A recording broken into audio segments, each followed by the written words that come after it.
Hello all, Alison here. Welcome back to a few minutes of fun. I've got inky fingers, as you can see, so hopefully that's the sign of a good time.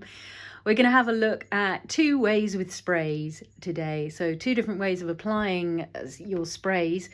You'll see how it goes, but also thinking about using different spray formulations. So these are all from Tim Holtz's Distress range by Ranger. But I've got both some Distress Spray stains, which are the formulation from the Distress inks, and some Distress Oxide sprays, which are the Oxide formulation. And I've also got a few mixed in just for fun, Distress Mica stains. So the mica is that beautiful natural sparkle that you can get within your inks. So we're going to be looking at creating different textural effects by mixing our formulations. So the great joy for me is to mix and match, not all oxides, not all inks, not all mica, but to let them play together, and in that way get myself some really nice sort of inky textures in the backgrounds. So that's what we're going to have a look at. Two ways with sprays, two different ways to apply your sprays, but also looking at how mixing your different formulations can get you lovely textural results. So I'm going to get my decks ready to play and I'll be back in a moment.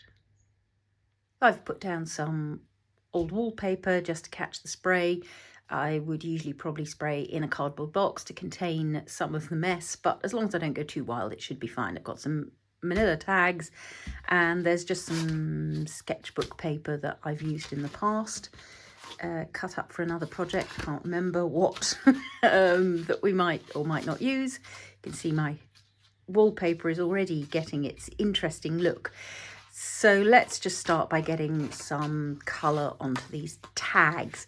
I'm making sure I've got my spray stains in one place, my oxide sprays in another, and my mica sprays in another place, because as I was saying, it's the interaction of the different mediums that can give you the most interesting, I think, results. So let's just get some colour down onto these tags. I'm starting with the Distress Spray stains because they're the translucent ones. Once oxides come into play, they're gonna want to rule the roost. So I'm best off starting with the ones that are sort of less insistent, shall we say. I've got some paper towel hanging around, and when you're working with the oxide sprays particularly, it's a good idea to just dab away the nozzles. So it's a habit I try to get into with all the sprays, just to give me a chance to not get blocked sprays. I'm looking for my water sprayer, so I'm just going to loosen that up with a bit of water, maybe another colour, maybe some Stormy Sky in there. So that's Salvaged Patina, peeled paint, and now a bit of Stormy Sky. So it's blues and greens, happy colours for me again. And then again, just to get that on the move, it's water that will make these inks and sprays play. And then, so that's one way to apply your spray. Spray it. It's kind of in the name. And then if I don't want too much going on around the edges, I'm just going to pick up some of that ink that is down there. But you can also just move it around physically. And then the second way to apply my spray, and you've seen me do this, and I'm going to do this with one of the other formulations. So this is the Distress Oxide spray. Oxides need a good shake because they've got the beautiful pigment powder, the chalky powder. And so my second way to apply this spray is going to be to unscrew the nozzle and just flick some while the other inks are still wet onto those tags. And then it's a question of letting the ink play. So I'm going to lift that up and let you have a slightly closer look. Again, I'm using the paper towel to dab away anything that is a bit too much or is pooling in a way that I don't want it to. Now here's what I mean about the different formulations. So there's the chalky oxide against the translucent ink, and it's that combination of different formulations that can give me really interesting textural results. This one's gone walkabout because I didn't leap in and play with it. So here that chalky oxide has really moved in with the water to create some beautiful streaky effects in there. I quite want a little bit more of the oxide down this side because I'm enjoying that pale colour. And as well as contrasting my mediums, you'll notice I'm also slightly contrasting my colour tones. So I had slightly darker spray tones in there. So I've gone with a slightly lighter formulation of the Distress Oxide. So I've got a contrast happening, not only in terms of the kind of ink formulation, but also in terms of the colour tone. I'm going to add a bit more water because that just plays nicely with both of them. It'll make the ink move and spread away from where the water hits it, but also where it hits a Distress Oxide, it's going to have that beautiful oxidization effect and create an even chalkier look. So those have already got spectacular texture going on. So I'm going to set those to one side, let those dry. We'll take a look at them later. I'm trying to find somewhere to put them down where they're not going to go all over the place. And let's grab another couple of tags. And this is, people are often asking why I'm working with tags or what I do with my tags. I experiment with my tags. They're a substrate that is very stress-free. They're small, they're not expensive, and it means I can experiment with things. That's speckled egg going down, and maybe we'll have some shaded lilac, just that sort of bluey tone. And we'll maybe have a little bit of broken china in there as well. So speckled egg, shaded violet, and broken china. And then again, a little bit of water to just allow those to move. So that's one way with a spray to spray it on. And again, I'm letting that ink move around on the tag because those streaks and runs and droplets are just a joyous patterning onto the tag. And then let's see what I think. Having said I was going for contrasting ones, I'm kind of feeling the speckled egg on that. So this is the speckled egg oxide, and I'm going to go with my second way of spraying, of applying spray, which is to not spray at all, but again to undo that nozzle. Two ways with sprays, and just flick a few ink droplets onto here. And again, if I've got only a little bit of ink on the nozzle, then I'm going to get little tiny droplets, which is sort of what's happening now. If I can get a bit more ink onto the nozzle, then I can create larger droplets. So again, I'm just keeping an eye on these as I'm flicking things at them. And just thinking I don't really want all that going on at the top and the bottom. Going to just clear that up a little bit. And then on these, what I might do to capture, to seal that, so that I can then add a second layer, the way to just hold that in place a little bit, having added some more water, is to dry it. So one pair of tags I've set aside to dry. I'm just off camera dabbing at the edges of those again where the ink has run. Same thing I'm doing here. They're off drying to one side. So again, what I've got is a lovely interplay of the chalky oxide with the translucent spray stain ink formulation.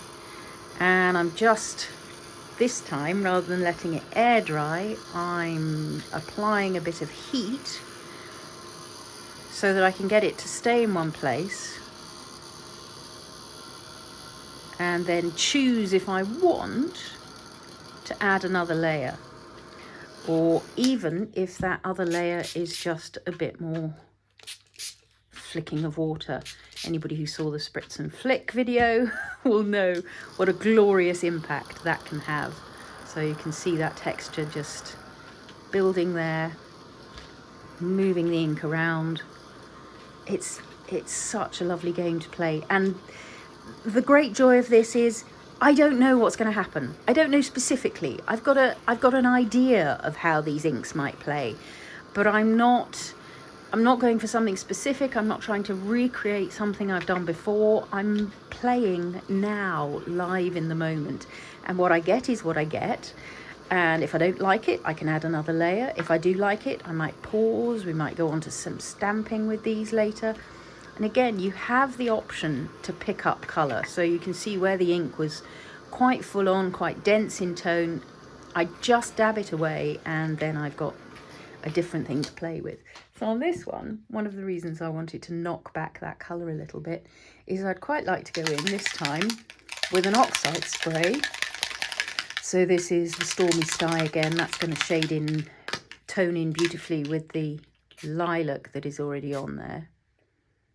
So now I've got that slightly chalkier tone, and that's where it is important to give myself a little wipe. And onto that, I'm going to flick a little bit of water. In fact, I might spritz a little bit of water because that's going to give me that lovely chalky oxidization. And then this time, for my different ink formulation, I'm going to flick some Faded Jeans at it.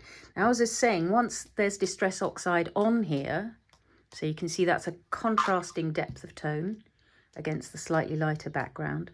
Once there is Oxide on here, the Oxide will always will always impact on the distress stains that go over it. It's opaque, it's got pigment, and those chalky pigments are going to influence that Faded Jeans spray stain that I just put down. So it's not going to be the translucent spray stain it would be if it were going down over a naked tag. It's going to be picking up, and you can see it there, some of that chalkiness that is underneath. So this is what I mean. Once you've got oxides down, they are going to impact the things that come afterwards. Their pigment, their chalkiness, their oxidized selves have power over the distress spray stains, over the distress inks.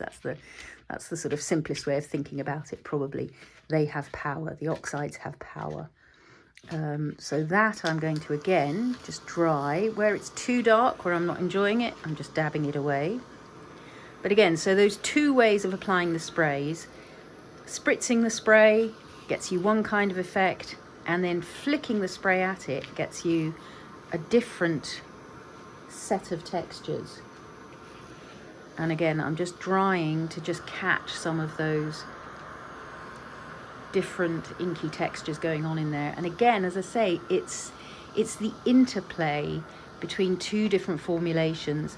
If everything was oxides, then everything's going to be chalky. If everything is ink sprays, then everything's going to be translucent. And you can get gorgeous effects like that. You absolutely can. But for me, one of the real joys of this is to experiment with different formulations, and then you get to see chalky against translucent. And that's when you can really see fun things going on. So let's set those aside. Let's take a little look at what's going on here with these ones that are air drying. That's a much sort of bronzier green. Peeled paint is a very bronzy green. So what I might do is pop a little bit of, ooh, I've just spotted the Uncharted Mariner. So this is Uncharted Mariner Distress Oxide spray. And you can see the powder down there is sitting at the bottom. So I'm giving that a good shake up. But this is a really beautiful sort of ocean blue. And again, I'm going for my second way of applying the spray. I'm just going to splatter those on. And this time I'm going to resist. I'm going to resist the impulse to do anything. And I'm going to set those aside again, and we'll come back and see what they're getting up to in a minute. Let's grab a couple more. And this time, let's see what happens if we go Distress Spray Stain and then add some Mica. So I've put that down at the wrong side. So this thing I was saying about keeping them separate, because then if I reach for one, I'm going to find myself having something I didn't really intend to have. And into that, so it's Shaded Lilac, maybe a little bit of peeled paint, because I'm quite enjoying that bronzy green, funnily enough. Let's dab that away. And then I think maybe, yeah, faded jeans in there. So it's another sort of blue-green combination. And I'm going to put some water on to let that all move around. So this is a, I don't know, this is a dark summer's night, isn't it? Look at it. When people are asking about colour choices, it's tough to say. It's not a conscious colour choosing process for me. It's reaching for something in the moment that is what my heart wants. And yeah, that's got a sort of Midsummer Night's Dream feeling for me. I know it's only the end of May, but you know, June will be on us before we know it. So again, I'm just letting that ink move around a little bit, letting it spread out, dabbing it away if there's what I feel like is too much. And because the paper bends when it gets moist, you will find that the ink wants to run to the edges. You can sort of play against that by inviting the tag not to be quite so bent. Then the ink's going to run back towards the middle. And then into this one, I'm going to introduce some Mica spray. So this is the one that's got within it, again, needs a good shake. Let's get the little mixing ball going. There it is. You can hear it when it's happening. With this one, again, like the oxides, it's got the mica powder loose in the bottom, so you need to get it mixed up. But I'm not going to spritz. I'm going to do method 2 of applying it, and I'm going to flick some of that shiny mica spray into the distress inks. So with these, when it's still wet, you won't necessarily see exactly what the mica is getting up to. What starts to happen with this one in terms of a formulation is the joy of what happens as you dry the mica. But water will impact straight away on what's going on here. So the original Spritz and Flick video, we were spritzing and flicking, having blended ink on from the ink pads. Now we're spritzing and flicking using sprays. So there's all sorts of ways to apply colour to tags, all sorts of ways to get yourself glorious backgrounds. So on here, this is quite wet at the moment, but as that mica is drying, I'm just trying to catch it in the light. Can you see the sparkle that's starting to happen? So again, much like the chalky oxides, this mica shows itself up really beautifully against the translucent distress spray stain. So it's that mixture of different formulations that can really allow each of them to have an impact. Here it comes. As it dries, just keep an eye on this little patch here. Just going to see what colour that is I've applied. I think it was the Frosted Juniper, which is a beautiful sort of wintry blue-green, but also perfect for a starlit summer night. So that's kind of drying itself, and once it starts to dry a bit more, then I can apply some more water and have a bit more control because there's less ink moving around now. I'm getting beautiful water splatter patterns through the middle there, and I'm hoping you can catch what's going on in terms of shimmer up in that top corner. So pretty. So pretty. Lovely. And again, just dabbing away if there's things you're not interested in having.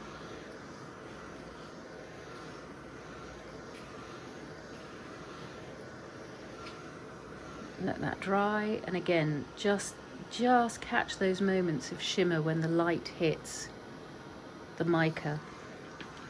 So let's try some mica against some oxide. So chalkiness against shimmer. Let's just have a quick look, check in with these. And those splotches of Uncharted Mariner are really quite full on. So what I might do now is give them a little spritz of water. Decided I don't really like what's happening, so I'm going to change it. these inks and oxides and mica remain water reactive unless you seal them with something like some wax glaze. They will continue to be movable, and that's giving me a much softer fluid look to some of those splotches. That's making me a lot happier.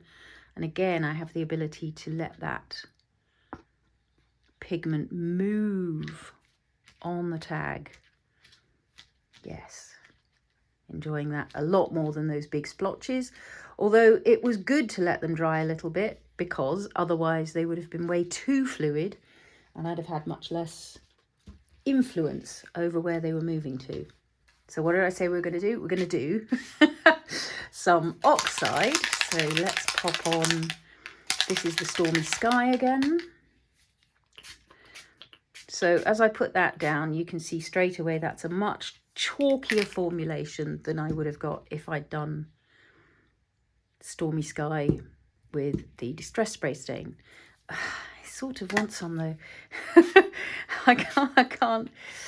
It's the mixture of the two formulations that really gets my creative juices flowing. So again, I'm going to add just a little bit of water, quite a subtle spritz of it, so that it's not covering the whole tag. I'm getting droplets, quite enjoying what's happening there. And then again, I'm going to take some of this mica. This time we might go with maybe the Winter Frost. That's going to be a very similar sort of colour, but let's do it for now. Let's see what we get. And I'm going to do my second way of applying. You can, of course, spritz the mica sprays if you want full-on glossy, sparkly mica, but that's not really my style. I like my hints of sparkle to be quite subtle, fleeting, just capturing the light. Now you see it, now you don't, rather than the full-on effect. So again, I'm letting that ink sort of start to move around. I'm helping it with water in places, and I'm letting it play. And again, where you've got lots of water, that's going to move a lot. Where you've got less water, you can see you keep your droplets. Where there's too much ink or too much moisture moving around, get that paper towel in. And onto here, I might flick just a little bit of this bronzy peeled paint, just for fun, to show that I can flick with a Distress Spray stain as well. Doesn't have to be only the oxides you flick with or the micas. Two ways of applying spray. And I might just let that spread out a little bit. Again, some water. And you can see the magic that happens as soon as water hits the tag. So this one is much more in the sort of Monet garden, Giverny garden world. Those pale purples, the summer greens, as opposed to the Midsummer Night's Dream, darker summer night colours. This has got a gentleness to it, and yeah, I can't help when I see that ink flowing around think about ponds and streams and lily pads. It's got the flow and movement of water because there's water in the mix. That's what's going on. So let's catch some of that, stop it in its tracks. That's what the heat does, sets it in place. And on this one, because I've got that chalkiness and I've got the shimmer, those two things are giving me altogether a much softer, more pastel look. The translucent Distress Spray stains have a greater intensity. Even though they're translucent, they've got a light capturing glow to them. The mica captures light through sparkle. The oxides have a really matte, chalky look to them. So in a minute I'll hold up a number of these tags, or also if you take a look at the montage at the end, you'll notice that the ones that are heavily oxided have this chalkiness to them, soft pastel opacity,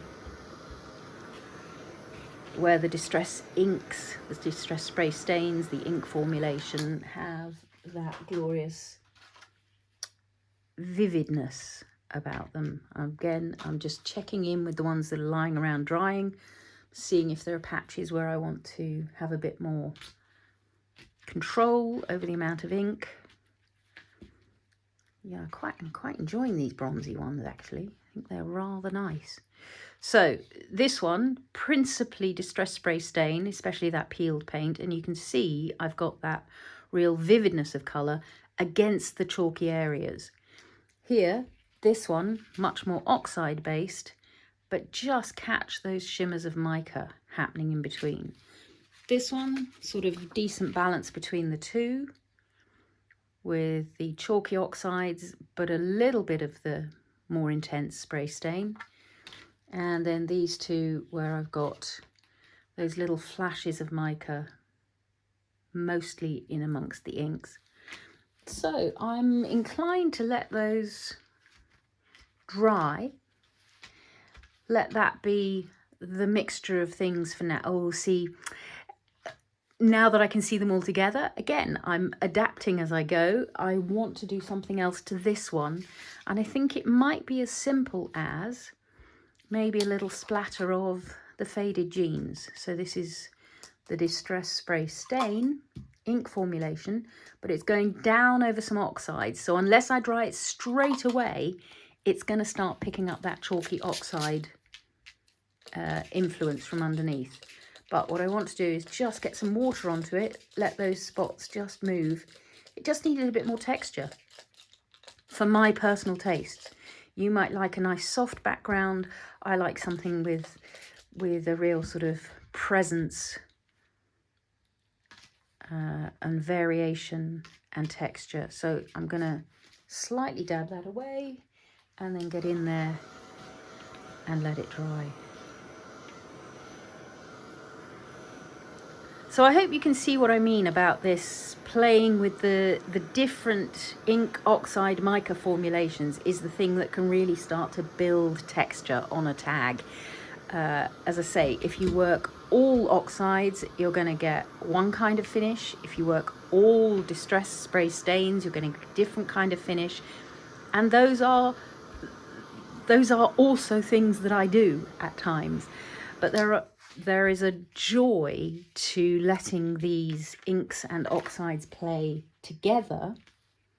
So now I'm looking at these bronzy ones again and thinking they don't really connect so well with all the others. And so what I'm going to do with them is I'm going to give them a little spritz of the Stormy Sky oxide. And it's just a sort of overall spritz.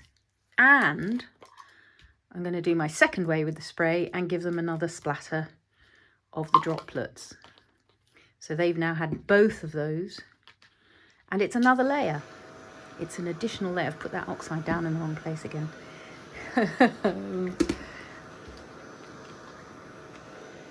And it just allows those tags to tone in with the other tags. And that's just about when I have a play session at the table. I like harmony. I like things that speak to one another, have conversations, if you like, colour conversations. So there we go. I'm going to let those dry. I'll finish up with a little montage giving you some close-ups with a good camera lens of some of these textural effects. But I hope you can see that there's great delight to be had from mixing your distress spray stains, your distress oxide sprays, and even a little hint of sparkly mica. Thanks so much as always for watching, and if you've enjoyed it, please do hit the thumbs up button. If you haven't subscribed yet, I would love it if you did, and do leave me any thoughts, any comments down below. There will be more inking and oxide fun to come soon. Thanks everybody, and happy crafting all.